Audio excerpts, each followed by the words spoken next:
Las grandes ciudades surgieron en el último siglo, pero nuestra vida social es la misma que hace 100.000 años. Robin Dunbar. El cerebro humano está diseñado para poder relacionarse con 150 personas aproximadamente. Esta cifra, conocida como el número de Dunbar, se repite a lo largo de la historia y atraviesa todas las culturas. Edward Punset ha charlado con Robin Dunbar, profesor de antropología evolutiva de la Universidad de Oxford, para entender cómo la evolución ha forjado nuestra manera de relacionarnos con los demás y descubrir los entresijos de la especie más social de las que habitan el planeta, la nuestra.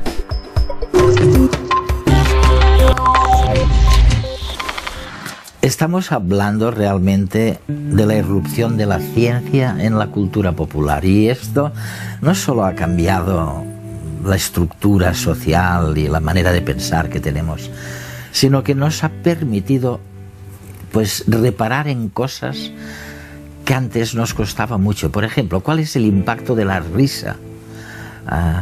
Sabemos que es bueno, pero ¿cuán bueno? ¿Y en qué condiciones? ¿Por qué nos gustan las estaturas más altas si nos gustan las estaturas más altas a la hora de buscar un trabajo? Hemos heredado del pasado cosas como el nepotismo, el dar trabajo a la gente que es familiar o que es conocida nuestra, ¿no? Las redes sociales, ¿en qué medida influyen en nuestra vida? Has escrito que las especies que viven en grandes manadas anónimas y que son promiscuas tienen cerebros más pequeños que las otras. A primera vista parece extraño, ¿no? ¿Es verdad esto que dices? Sí, parece extraño. Pero lo fundamental es que el cerebro evolucionó para permitirnos organizar las relaciones con los demás. Imagino que en el contexto de las manadas anónimas de muchos animales, o las bandadas de muchas aves, en el fondo no importa tanto con quién se interactúe, y no es preciso un gran ordenador para entenderlo. En cambio, las especies que establecen vínculos de pareja, especialmente las que se unen para siempre, en lugar de cambiar de pareja cada año o en cada época de cría, tienen muchas dificultades para gestionarlo. Es un reto para el que hay que tener un cerebro mayor, probablemente. Se requiere un cerebro mayor. Te has hecho famoso en el mundo entero por un número que lleva tu nombre, Dunbar. Son 150, es el llamado número de Dunbar. Afirmas que los chimpancés, los humanos, gestionamos bien el grupo cuando no pasamos de 150, ni más ni menos. A diferencia de lo que ocurre en otros mamíferos o en las aves, el tamaño de los grupos sociales de las especies de monos y simios guarda relación con el tamaño de su cerebro. Creemos que lo que sucede es que los primates, los monos y simios, han aprovechado el tipo de cognición o psicología que otras especies utilizan para las relaciones monógamas, y la han hecho extensiva a todos los miembros de su grupo para crear amigos, por así decirlo. De ahí la relación tan estrecha entre el tamaño cerebral y el tamaño del grupo en los primates. El ser humano no es más que la versión más radical de este fenómeno. Tenemos el cerebro más grande y también los grupos más grandes. Nuestros grupos sociales suelen incluir a unas 150 personas. En algunos la cifra es ligeramente menor y en otros mayor, pero por lo general tenemos unos 150 amigos y allegados, incluidos nuestros parientes, con los que realmente podemos entrar en contacto y saber algo de ellos. No hay que pecar de ambiciosos. No hablamos de amigos en Facebook. Claro. Donde podemos tener varios miles de amigos si queremos. Sin embargo, si tenemos una gran cantidad de amigos en Facebook, a muchos en realidad apenas los conocemos. Si les pidiéramos un favor, probablemente no nos lo harían.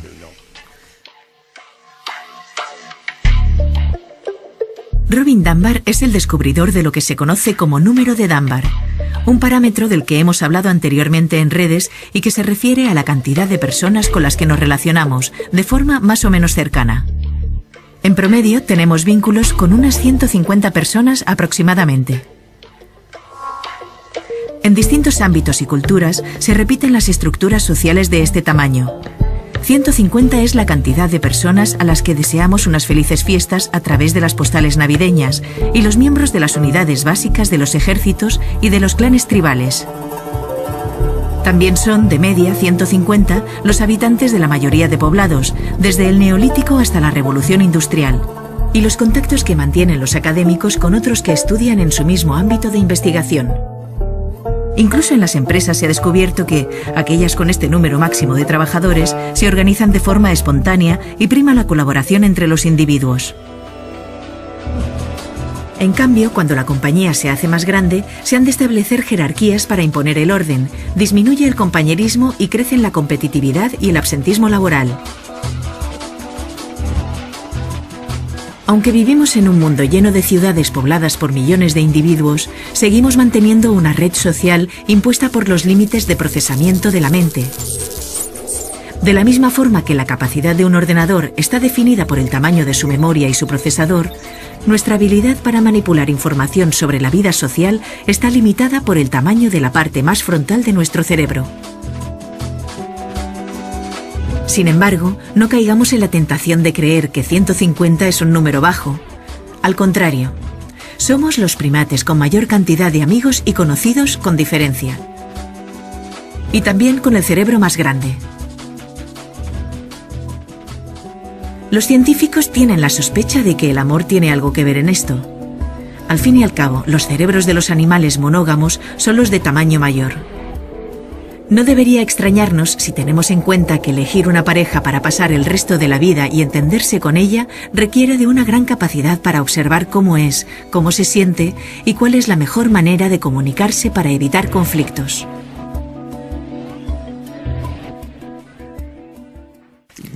Oye, ¿sabes? Sugieres otra cosa fabulosa y es que hemos subestimado la importancia de acariciar a alguien. Sí. En relación a verlo o escuchar su voz, lo importante es acariciar.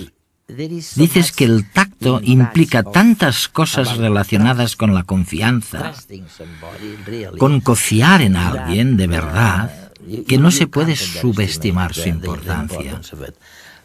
¿Qué puedes decirme del tacto? ¿Solamente tocamos a alguien cuando queremos a esa persona? ¿O intentamos también hacerlo cuando buscamos trabajo? O cuando queremos despedir a alguien.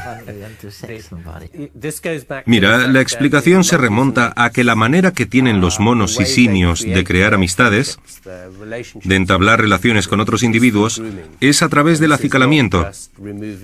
Y no se trata solamente de quitarle follaje u otra cosa de la piel a otro animal, sino que es como un masaje, produce una sensación de bienestar y felicidad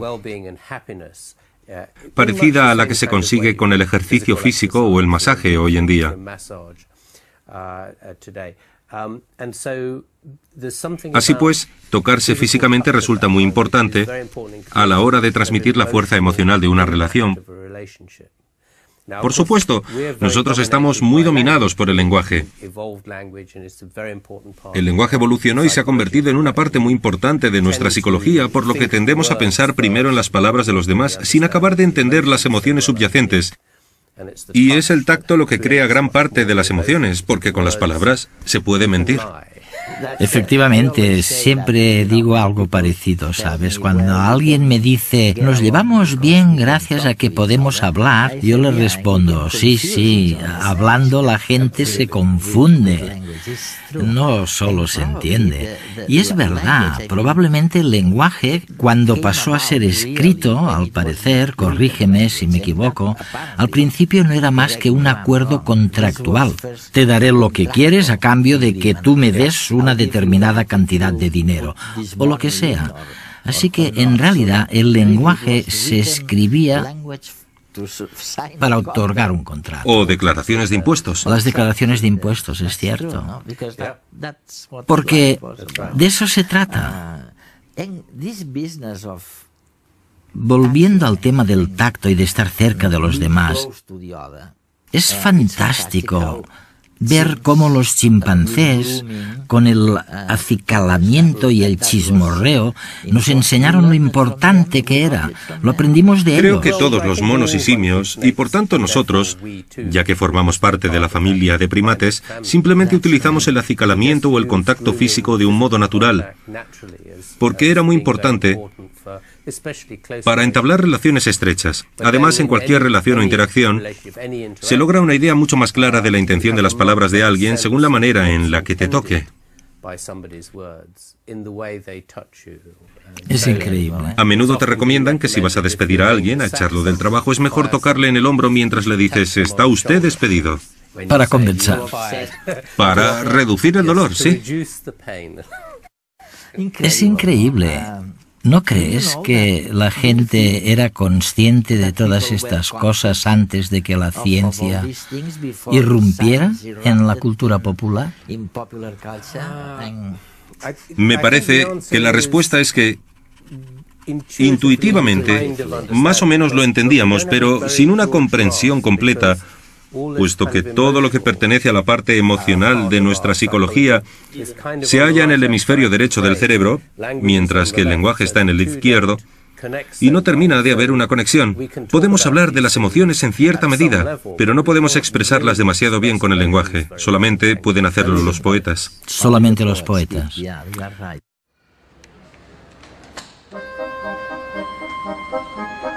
Nuestro pasado evolutivo forma parte de nuestro día a día.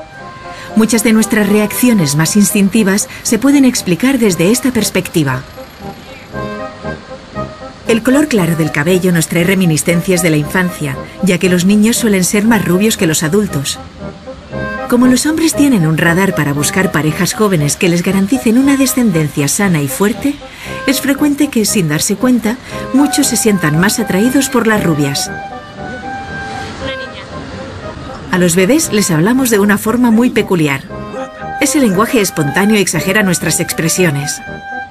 Aunque no pretendamos hacerlo, estamos enseñándoles a percibir las emociones de los otros, lo cual será fundamental para que puedan integrarse en la sociedad.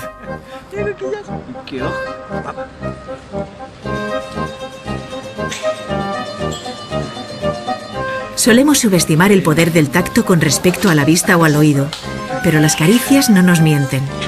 Son la vía de comunicación más sincera e íntima. Eso sí, solo queremos practicarla con los más allegados.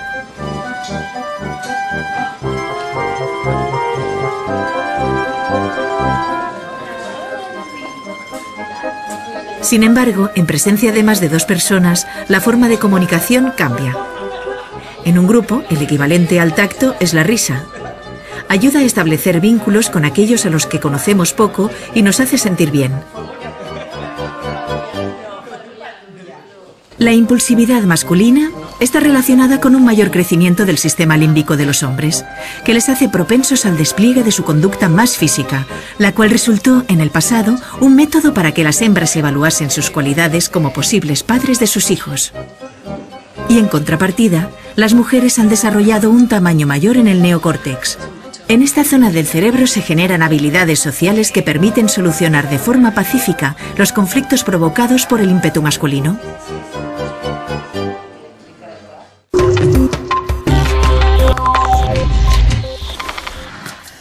Hay otro secreto de la vida. Es el tema de la risa. Especialmente la risa colectiva, cuyo efecto es claro. Lo he visto en películas y en vídeos. La risa colectiva une a la gente, ¿no? ¿Cuál es tu opinión sobre este fenómeno concreto? Creemos que la risa evolucionó cuando el tamaño de nuestros grupos empezó a aumentar más allá de lo que se podía cohesionar únicamente con el acicalamiento. La cantidad de tiempo que se puede dedicar al acicalamiento social tiene un límite claro porque intervienen solamente 2 personas. Cuando estamos en un grupo, lo primero que hacemos es reprimir las manifestaciones de este tipo, las caricias, arrumacos. Es cosa de 2 y normalmente se crea un problema si se intenta hacer a 3. Y para poder mantener grupos tan grandes como los que surgieron con la evolución del ser humano y tenemos ahora, es necesario un mecanismo que traslade los componentes más emocionales a las relaciones a mayor escala. Y creemos que la risa lo permitió porque puede haber 4 o 5 personas riendo a la vez, mientras con el acicalamiento es cosa de 2. Imaginemos ahora, porque también lo has investigado, imaginemos que tengo que encontrar una pareja, buscar una pareja o encontrar un trabajo. Cualquiera de los 2 ejemplos me sirve. Lo primero que deberé cuidar es la ropa, si es adecuada o elegante o lo que sea. Otra de las cosas importantes será también si soy alto o muy bajito. Y es gracioso porque me he dado cuenta, corrígeme Robin si me equivoco, he constatado que la gente está convencida de que no puede modificar su estatura, ¿verdad? Su altura, quiero decir. En cambio, cree que fácilmente puede cambiar su peso, como lo llamas, su gordura. Ellos creen que puedes adelgazar fácilmente, pero saben que no pueden cambiar su estatura, su altura. Todas estas cosas importan realmente en una relación amorosa, o cuando uno busca trabajo, o las hemos exagerado un poco. ¿Qué opinas? En las relaciones amorosas hay una serie de criterios que cada sexo utiliza para conseguir la mejor pareja, o por lo menos la mejor pareja que se puede permitir. Nunca puedes conseguir la pareja perfecta, no es posible. Más bien la mejor que esté disponible y por la que puedas competir con éxito. Y este tipo de decisiones suelen ser mucho más complejas en las mujeres. En las mujeres, sí. Ellas barajan muchos más criterios a la hora de hacer balance. Algunos son físicos, como por ejemplo la forma del rostro, la estatura. Ambas cosas suelen indicar la presencia de buenos genes y por tanto que el hombre puede engendrar niños con la mejor combinación posible de características. Otros criterios son sociales, psicológicos. ¿Se te da bien el lenguaje? ¿Bailas bien? Las mujeres utilizan esas características para juzgar la calidad de un hombre. Hay muchas cosas así que los hombres pueden utilizar y aprovechar para mejorar su manera de presentarse, incluida la ropa. Sí. Y hay otro criterio que, sobre todo en las relaciones tradicionales, es muy importante en las elecciones de pareja de las mujeres. La riqueza que pueda ofrecer el hombre, especialmente en las sociedades agrícolas. Tener una granja grande o pequeña influye en lo bien que se puede criar a los hijos, y si analizamos la historia de Europa, veremos que las familias en las que sobrevivieron más niños hasta la edad adulta fueron las que tenían más tierra, y no hablamos aquí de la nobleza, sino de campesinos. Sí.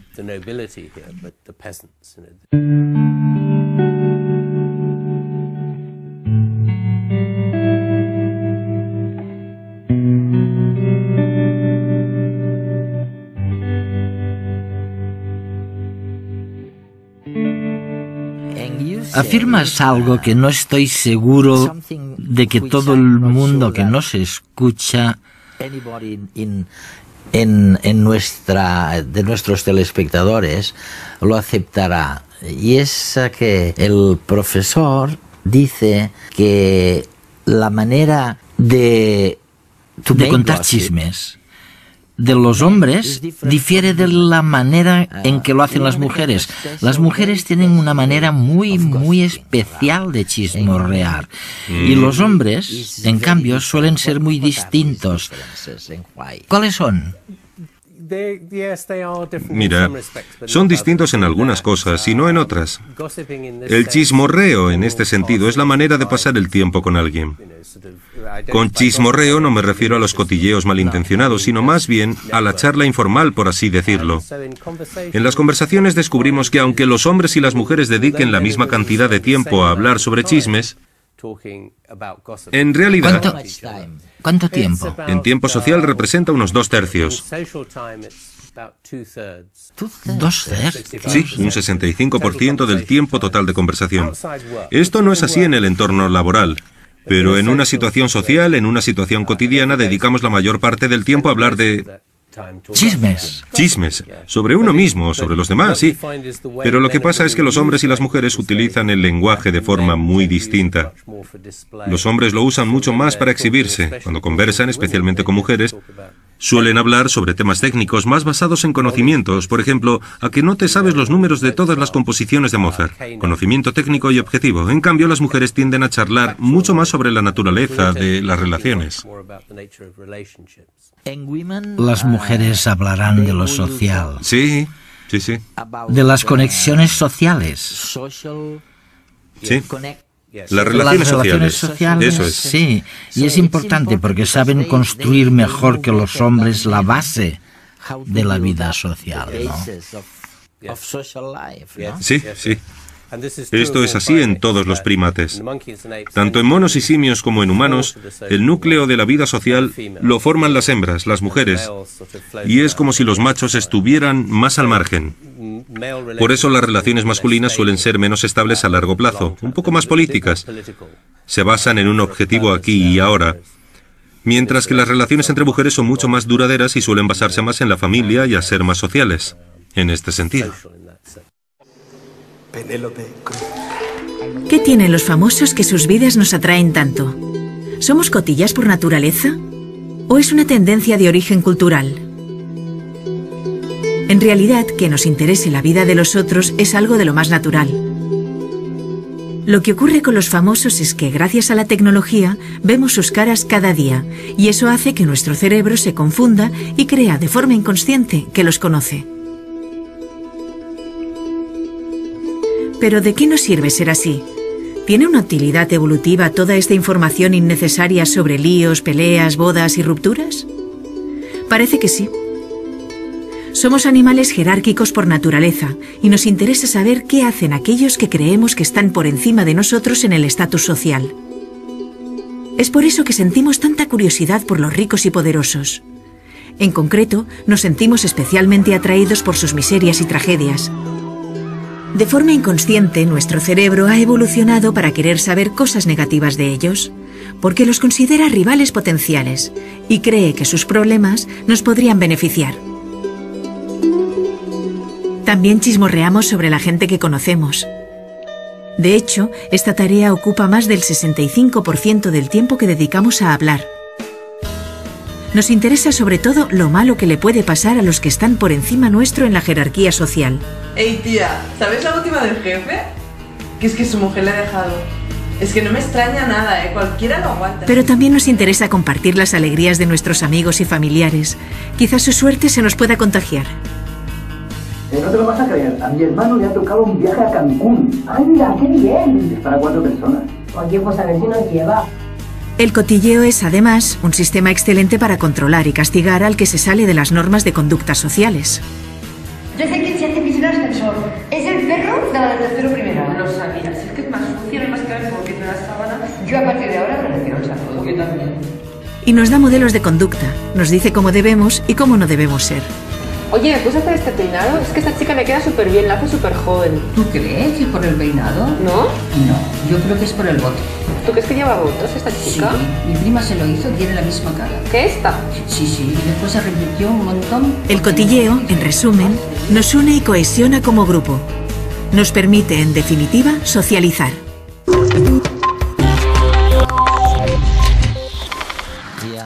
Hay otras cosas que al mirarlas, notamos que implican algo crucial Los seres humanos tienen una capacidad extraordinaria de contemplar el mundo que les rodea y encontrar correlaciones entre cosas. A veces, este conocimiento se transmite a otras generaciones mediante la sabiduría popular. Aprendemos pequeños trucos, por así decirlo, sobre cómo juzgar a los demás, pero en este contexto lo raro es lo que mencionaba antes, que a la hora de conseguir un trabajo, resulta que la estatura, la altura, tiene consecuencias muy importantes sobre el salario, sobre el éxito en los negocios y el rango salarial. Tanto en Wall Street como en el distrito financiero de Londres, por ejemplo, los hombres más altos ganan más que los bajos por el mismo trabajo. Fantástico. Y esto no se aplica a las mujeres. No existe esta discriminación en las mujeres, pero sí en los hombres. No, es cierto. Lo que demuestra que los conocimientos que se transmiten durante siglos a veces pueden ser erróneos. Sí, y no sabemos por qué ocurre esto en concreto. Puede que los hombres altos sean más listos, por ejemplo, pero también puede ser que en el patio del colegio, de pequeños, hayamos aprendido a temer a los niños más altos que nosotros, a los chavales de nuestra edad, más corpulentos y altos. Así que, si entrevistamos a varios candidatos para un trabajo, tenderemos a sentirnos, ¿cómo decirlo?, más asustados, más impresionados por los candidatos altos. Por eso les daremos el trabajo a ellos. Pero no comprendemos por qué se producen estas discriminaciones.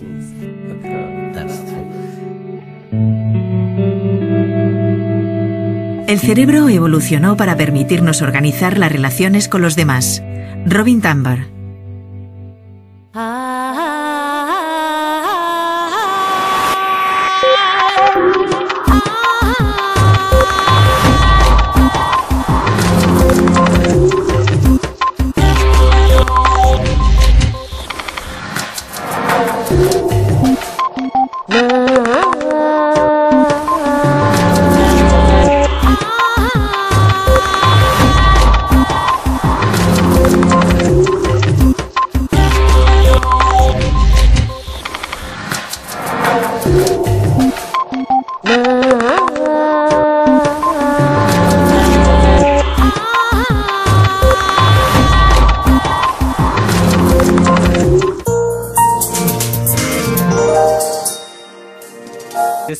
Mira, la explicación se remonta a que la manera que tienen los monos y simios de crear amistades, de entablar relaciones con otros individuos, es a través del acicalamiento.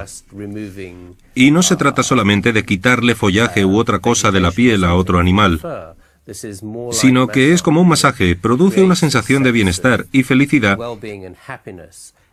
parecida a la que se consigue con el ejercicio físico o el masaje hoy en día. Así pues, tocarse físicamente resulta muy importante a la hora de transmitir la fuerza emocional de una relación. Por supuesto, nosotros estamos muy dominados por el lenguaje. El lenguaje evolucionó y se ha convertido en una parte muy importante de nuestra psicología, por lo que tendemos a pensar primero en las palabras de los demás sin acabar de entender las emociones subyacentes. Y es el tacto lo que crea gran parte de las emociones, porque con las palabras se puede mentir.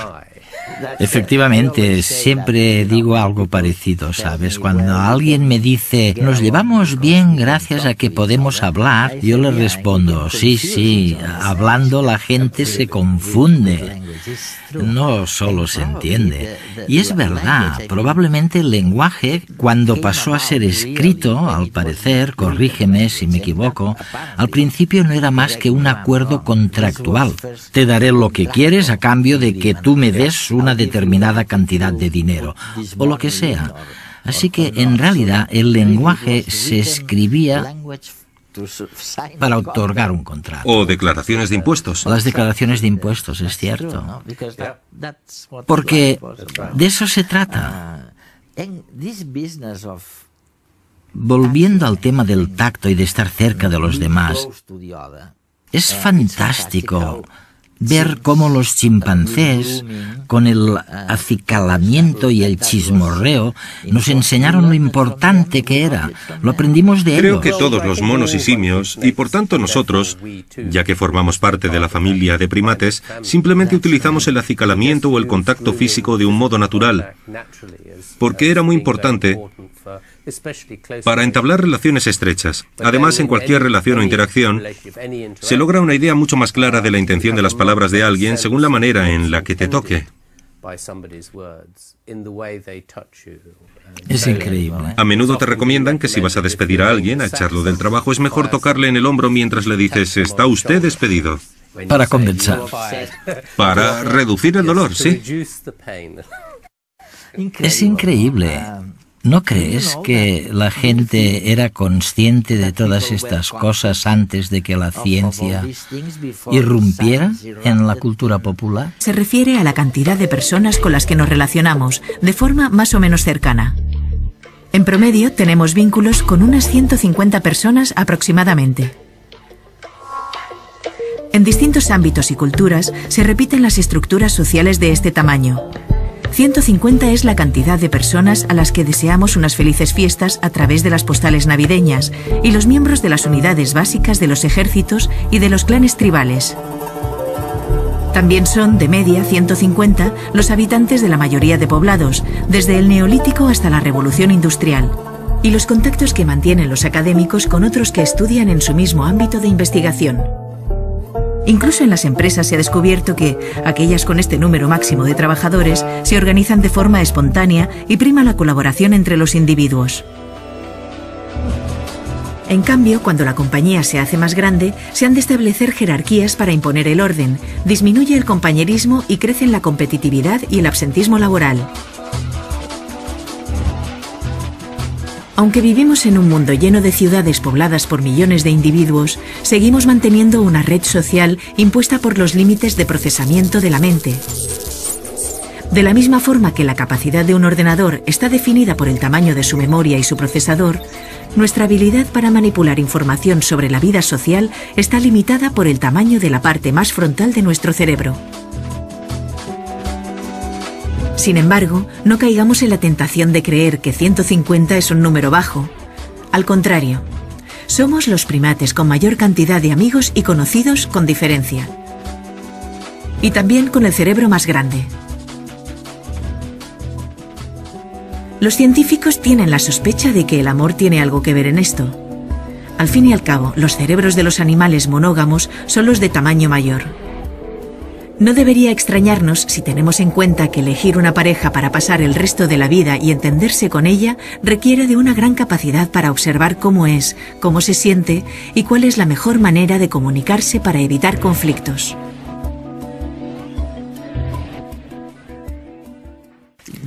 Oye, ¿sabes? Sugieres otra cosa fabulosa, y es que hemos subestimado la importancia de acariciar a alguien, en relación a verlo o escuchar su voz. Lo importante es acariciar. Dices que el tacto implica tantas cosas relacionadas con la confianza, con confiar en alguien de verdad, que no se puede subestimar su importancia. ¿Qué puedes decirme del tacto? ¿Solamente tocamos a alguien cuando queremos a esa persona? ¿O intentamos también hacerlo cuando buscamos trabajo? Quizás su suerte se nos pueda contagiar. No te lo vas a creer, a mi hermano le ha tocado un viaje a Cancún. ¡Ay, mira, qué bien! Es para 4 personas. Oye, pues a ver si nos lleva. El cotilleo es, además, un sistema excelente para controlar y castigar al que se sale de las normas de conductas sociales. Yo sé que se hace pis en el ascensor.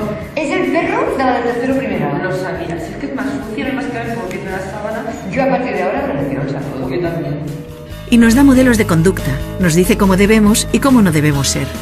Oye, ¿me puedes hacer este peinado? Es que esta chica le queda súper bien, la hace súper joven. ¿Tú crees que por el peinado? ¿No? No, yo creo que es por el bote. ¿Tú crees que lleva botox esta chica? Sí, mi prima se lo hizo, tiene la misma cara. ¿Qué esta? Sí, y después se repitió un montón. El cotilleo, en resumen, nos une y cohesiona como grupo. Nos permite, en definitiva, socializar.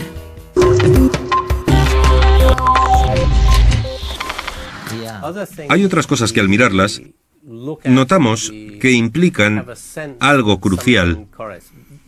Los seres humanos tienen una capacidad extraordinaria de contemplar el mundo que les rodea y encontrar correlaciones entre cosas. A veces, este conocimiento se transmite a otras generaciones mediante la sabiduría popular. Aprendemos pequeños trucos, por así decirlo, sobre cómo juzgar a los demás, pero en este contexto lo raro es lo que mencionaba antes, que a la hora de conseguir un trabajo, resulta que la estatura, la altura, tiene consecuencias muy importantes sobre el salario, sobre el éxito en los negocios y el rango salarial. Tanto en Wall Street como en el distrito financiero de Londres, por ejemplo, los hombres más altos ganan más que los bajos por el mismo trabajo. Fantástico. Y esto no se aplica a las mujeres. No existe esta discriminación en las mujeres, pero sí en los hombres. No, es cierto. Lo que demuestra que los conocimientos que se transmiten durante siglos a veces pueden ser erróneos. Sí, y no sabemos por qué ocurre esto en concreto. Puede que los hombres altos sean más listos, por ejemplo, pero también puede ser que en el patio del colegio, de pequeños, hayamos aprendido a temer a los niños más altos que nosotros,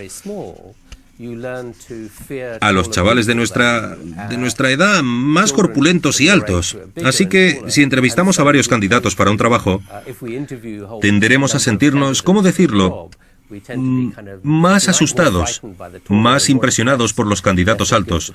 Por eso les daremos el trabajo a ellos. Pero no comprendemos por qué se producen estas discriminaciones.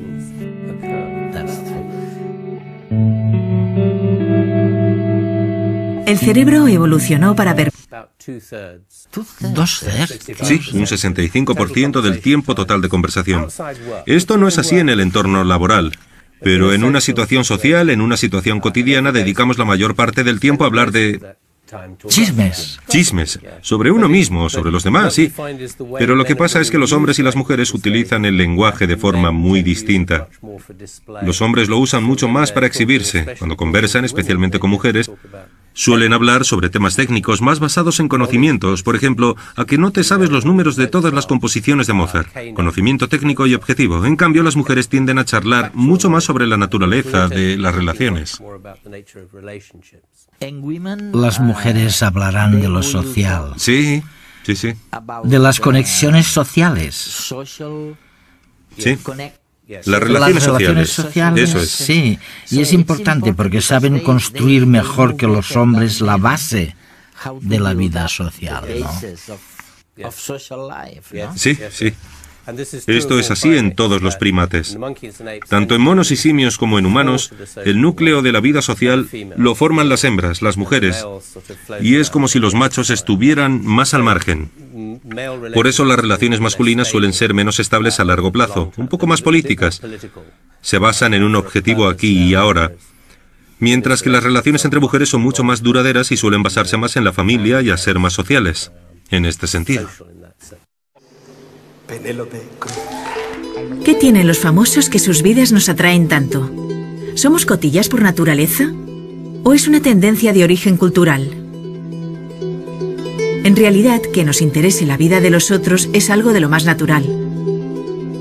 Lo que ocurre con los famosos es que, gracias a la tecnología, vemos sus caras cada día, y eso hace que nuestro cerebro se confunda y crea de forma inconsciente que los conoce.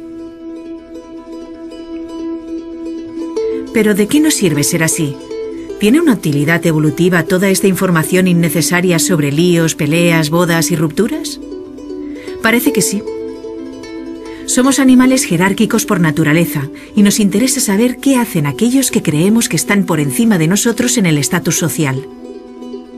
Es por eso que sentimos tanta curiosidad por los ricos y poderosos.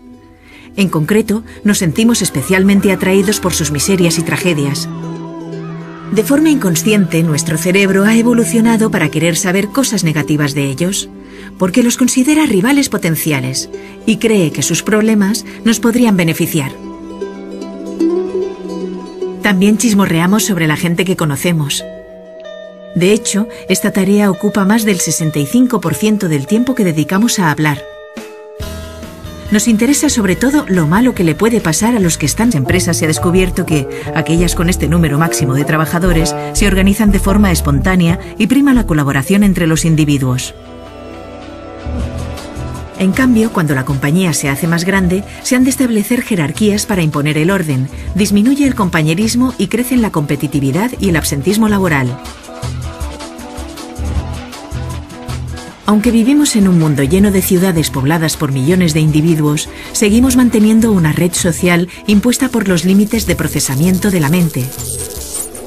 De la misma forma que la capacidad de un ordenador está definida por el tamaño de su memoria y su procesador, nuestra habilidad para manipular información sobre la vida social está limitada por el tamaño de la parte más frontal de nuestro cerebro. Sin embargo, no caigamos en la tentación de creer que 150 es un número bajo. Al contrario, somos los primates con mayor cantidad de amigos y conocidos con diferencia. Y también con el cerebro más grande. Los científicos tienen la sospecha de que el amor tiene algo que ver en esto.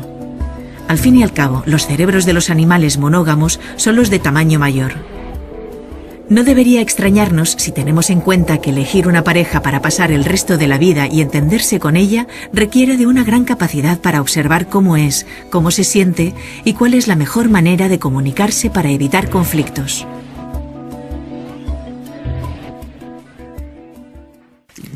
Oye, ¿sabes? Sugieres otra cosa fabulosa, y es que hemos subestimado la importancia de acariciar a alguien.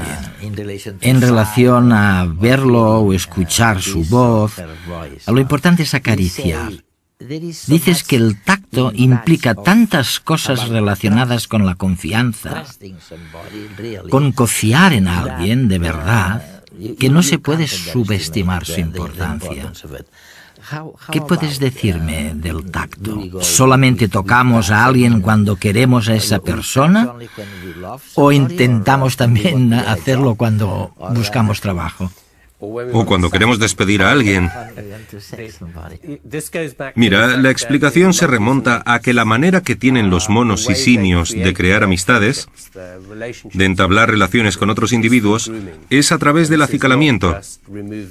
Y no se trata solamente de quitarle follaje u otra cosa de la piel a otro animal, sino que es como un masaje, produce una sensación de bienestar y felicidad parecida a la que se consigue con el ejercicio físico o el masaje hoy en día. Así pues, tocarse físicamente resulta muy importante a la hora de transmitir la fuerza emocional de una relación. Me parece que la respuesta es que intuitivamente, más o menos lo entendíamos, pero sin una comprensión completa, puesto que todo lo que pertenece a la parte emocional de nuestra psicología se halla en el hemisferio derecho del cerebro, mientras que el lenguaje está en el izquierdo, y no termina de haber una conexión. Podemos hablar de las emociones en cierta medida, pero no podemos expresarlas demasiado bien con el lenguaje. Solamente pueden hacerlo los poetas. Solamente los poetas.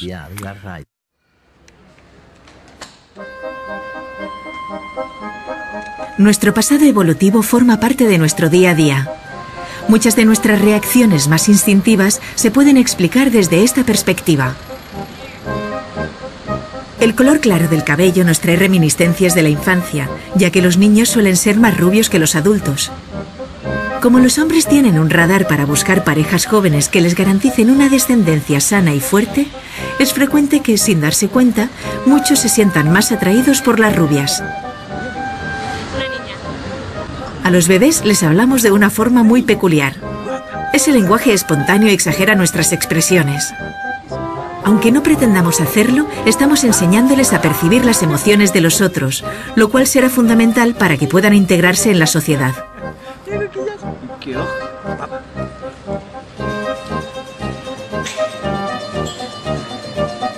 Solemos subestimar el poder del tacto con respecto a la vista o al oído, pero las caricias no nos mienten. Son la vía de comunicación más sincera e íntima. Eso sí, solo queremos practicarla con los más allegados.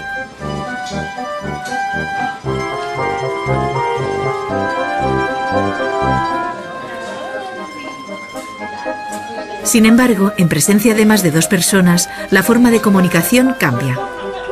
En un grupo, el equivalente al tacto es la risa.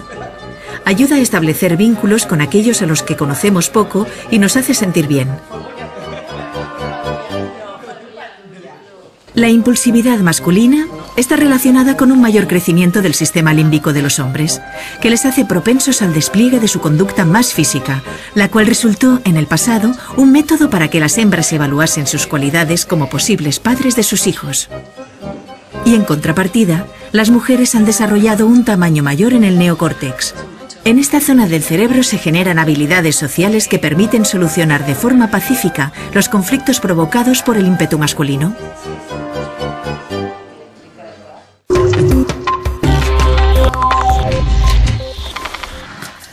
Hay otro secreto de la vida. Es el tema de la risa. Especialmente la risa colectiva, cuyo efecto es claro. Lo he visto en películas.